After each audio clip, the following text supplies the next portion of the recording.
গাড়ি এভাবে লাফ দিয়ে অ্যাক্সিডেন্ট হইলো হ্যাঁ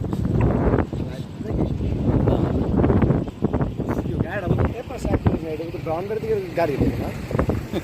এমনি কই এটা কোথেকে এটা লাফ দিয়ে যে আজকে এই অবস্থা হইলো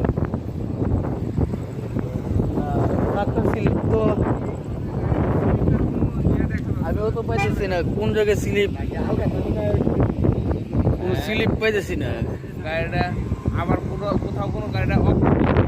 স্লিপ দেখা এখন একটু স্লিপ দেখা যায় গাড়িটা কি আসল দিকে আসলো না পরে যাওয়ার সময় হ্যাঁ